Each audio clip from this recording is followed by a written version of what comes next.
guys, kamusta kayo? In this video, magbibigay ako ng ilang tips, strategies, and na pwede nyong gawin paano kayo magpadami ng subscribers. Medyo bibilisan ko lang kasi gusto kong maraming ma-share sa video na to para i-compress ko yung lahat ng alam ko para mailagay ko sa video na to para magawa nyo. Halimbawa, makabigay ako ng 10 tips, diba? Malay mo, posible. So, bibilisan ko lang to. Walang cheche-boreche. Ibibigay ko na sa'yo. Kasi importante magkaroon ka ng maraming subscribers. Kasi in the long run, yan talaga ang magpapalago ng YouTube channel mo. Kung magiging successful ka man sa YouTube blah blah chucho na pinapasok natin ngayon, kailangan magpadami ka ng subscribers, mas mabilis, mas mabilis, mas may advantage. So, sisipagan mo na lang, magdo-double time ka. So, ito na nga yung mga tips. Unang-una sa tips na ibibigay ko sa'yo, syempre, yung consistent uploading nandun na yun. Ngayon, ang aralin mo talaga na pag-practicean mo is mag-upload ka about sa mga tutorials. Yung paano, how, paano. Since baguhang YouTuber ka, wala ka pang budget doon sa mga mukbang. Hindi ako sure kung pag nagmukbang ka, kumain-kain ka dyan, may manonood sa'yo. Kasi hindi ba naman tayo artista? Hindi tayo artista. I doubt it kung may manonood na madami sa'yo or mag-viral yung YouTube mo. Hindi ka naman pwedeng mag-haul yung mga ukay-ukay haul or yung mga binibiling damit tapos mag-susuot-suot ka, pictorial. Mas mapagod yan. Unlike kapag tutorial ka, gaya na ginagawa ko, wala akong budget, wala akong puhunan, wala akong cash out, wala akong binili. Inaral ko lang yung mga tutorial na gusto kong i-share sa YouTube channel natin. At gusto ko maraming information, maturuan kayo, tutorials, substantial videos. Kasi wala akong budget para bumili ng mga bibilhing mukbang, bibilhing makeup. So, kung yan talaga ang niche na gusto mo in the near future, gawin mo siya. Pero at the moment, kailangan mo muna magpadami ng subscribers. At ngayon, na super in demand ang YouTube vlogging, maging maging online coach ka about sa paano maging YouTuber, paano gumawa. Mag-focus ka sa tutorial kasi yun ang pinakalibreng pwede mong gawin at the moment. As in, mag-record ka lang. Set up, lista ka ng ideas, mag-record ka, i-edit mo, lagyan mo ng magandang templates, i-upload mo. Basta ang pinakamagandang start niyan is yung paano. Lahat ng paano, lahat ng tutorial. Kasi ang mga tao pumupunta sa YouTube, paano gumawa ng YouTube channel, paano makahit ng 100 subscribers, paano ma-monetize ang YouTube channel mo, paano magkaroon ng maraming subscribers, paano. Lahat ganun siya. Ito kasi ang maganda dyan na talagang gusto natin ma-experience mo na one of these days magkaroon ka ng isang video na magba-viral. And at this very moment, kaka-start mo pa lang, di ba? Bago ka pa lang. Pagpraktisan mo na ang paggawa ng mga tutorial, madami yan dyan. Paano maglagay ng notification bell, chuchu, paano, lahat ng paano na nagtatanong sila na pwede mong ituro. Ang gagawin mo lang naman, panoorin mo yung favorite mong YouTuber. Gumawa ka ng idea, i-edit mo, gumawa ka ng sarili mo para hindi ka makopyright. I-edit mo lang, magdagdag bawas ka, pumunta ka sa ibang YouTuber na nag-tutut na may mga video about tutorials kung paano gawin to, paano ma-monetize ng mabilis, paano. Lahat ng paano. Para may niche ka na. Pag nag-search ng mga paano, pwedeng mahanap nila yun sa YouTube channel mo. And ang pinaka-goal ko para sa iyo is maging SM ka na parang one-stop shop. Ibig ko sabihin, kapag kailangan nila ng video about paano ma-monetize ng mabilis, paano magkaroon ng 100 subscribers, paano magkaroon ng viral video, paano maging magaling kahit baguhang YouTuber ka pa lang, paano, lahat ng paano about paano maging YouTuber, paano mag-set up ng ganito, lahat ng paano. Ang gusto ko, gumawa ka ng video, gumawa ka ng listing, pagkalista mo, i-record mo, mag-filming ka na, i-upload mo, ilagay mo sa isang playlist para tuturo ko din sa iyo kasi, sige, pag nagawa ko na yung video, ilalagay ko sa description box sa baba. I-check nyo na lang doon, i-click mo na lang yun para mapanood mo yung sinasabi ko kasi ituturuan kita kung paano maglagay ng suggested video, yung mga sa may gilid ng sa taas dyan, and paano ka magkaroon ng yung sa mga end part ng video, may mga suggested video na pwede mo panood na sunod. So, magiging ano ka na, one-stop shop. Ang next na gusto kong ituro sa iyo para magkaroon ka ng maraming subscribers, yung engagement mo sa tao. Kasi you are creating rapport yun doon sa mga nagiging subscribers mo. Kasi nag-subscribe sila sa iyo kasi gusto nila yung mga substantial information na ina-upload mo, helpful sa kanila yung mga video na ginagawa mo. So, nag-subscribe sila, nag-stay sila sa channel mo, pinapatronize nila yung YouTube videos mo, nila-like nila, nag-comment sila, mag-interact sila sa'yo. So, kailangan maging active ka sa pag-reply sa mga tanong nila sa baba. Kasi meron din kasi yung advantage para sa'yo. Para maging trending kasi yung video mo, kailangan na-notify si Facebook. No, hindi si Facebook, si YouTube. Si YouTube na, yung video ni Cindy Happy, maraming nagko-comment sa baba. Kasi pag nag-reply ka sa isa, nagiging dalawa siya. Di ba yung tanong at yung sagot mo? So, nagiging dalawa. So, sa 30 questions, may 30 answers ka. That's 60 comments na. So, padamihin mo yung comments sa baba. Gumawa ka ng paraan na magkaroon ng interaction. Kausapin mo sila, mag-reply ka sa kanila. I-heart mo yung mga ginawa nilang comments. Pag-reply ka, i-thumbs up mo yun. Para maramdaman nila na ina-acknowledge mo yung suggestions nila. Kasi sila yung mga kailangan mong loyal subscribers na makakasama mo hanggang sa dulo. Ganun siya. So, pwede ka magpa-giveaway pero may mga disadvantages yan. Gaya ng ginawa ko, for the meantime, meron akong mga pa-promo, mga LV bags, diba? Isa lang kasi ang pwedeng manalo dyan. Pero may mga mechanics yan na kailangan mong i-like, kailangan mong mag-subscribe, kailangan mo. Para pang paano lang ba, pang giveaway. Pero hindi madami ang giveaway natin. Parang may once a month lang siya. At hindi madami ang nanalo. So, ano na lang, parang Thanksgiving na lang natin yun. Doon sa nag-support sa atin na mabubunot natin.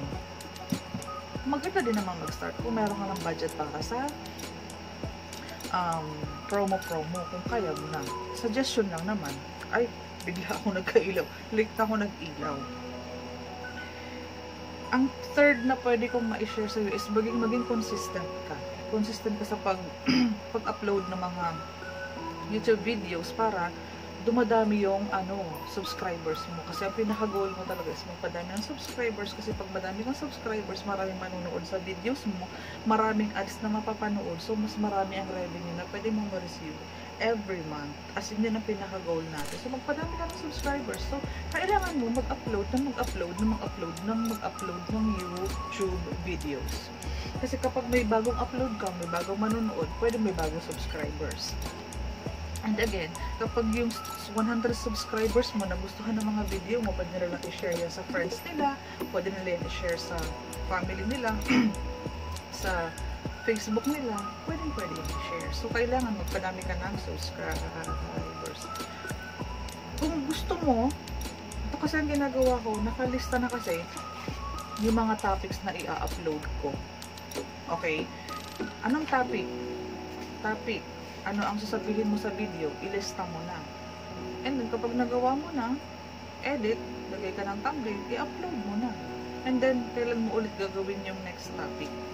Maglagay ka na ng 20 topics, i-check mo na lang kung alin yung gusto mong unahin, alin yung gusto mong gawin sa latter part ng Mag-planning ka, planning, para may tracker ka kung ano ba, nag-upload ba ako, nare-remind ba ako na kailangan ko nang mag-upload ulit. Ano ba, sa isang araw ba kaya ko mag-upload ng 5 video? Why not, diba? Kasi may ginugol tayo. Ngayon, kung magiging successful ka kasi sa YouTube channel mo, depende kasi yan sa bilis mo. Kung mabagal ka mag-upload, mabagal ang progress mo. Kung mabilis ka mag-upload, kung marami ka mag-upload, asahan mo, may inaani ang mga masisipag. Diba? Nagtanim ka, so sure, may aanihin ka sa mga susunod na panahon. Ang iba, nag-aani after 3 months, after 5 months. Ikaw, kung mas masipag ka sa kanila, sipagan mo, agahan mo. mas madami kang pwedeng anihin doon kasi mas masipag ka. Nagdo-double time ka, 200 effort ang binibigay mo. Sila 100 effort lang. So, depende nga sa'yo kung kailan ka magiging successful. Depende sa binibigay mong oras. Depende sa binibigay mong effort. Ikaw makakasabi niyan. Para maging madami kang subscribers, ang pinakaginagawa ko nung nagbabago pa lang akong YouTuber na gusto ko magpadami ng subscribers, ang ginagawa ko, every time na nagda-download ako or nag-upload ako ng video ko, sinishare ko yan sa mga buy and sell groups. And yung mga buy and sell groups na pinagpo-postan ko ng aking mga video is 100,000 members to 200,000 members to 300,000 members. Mas madaming tao yung Cavite buy and sell groups, Laguna buy and sell groups, Batangas buy and sell groups. Pag madaming tao ang nandoon sa buy and sell groups na yun at may possibility madami ang makakita ng YouTube video na pinasa ko, and malay ko naman ang isa doon ay naghahanap talaga ng tutorial, ng free tutorial kung paano sila maging YouTuber kagaya ko.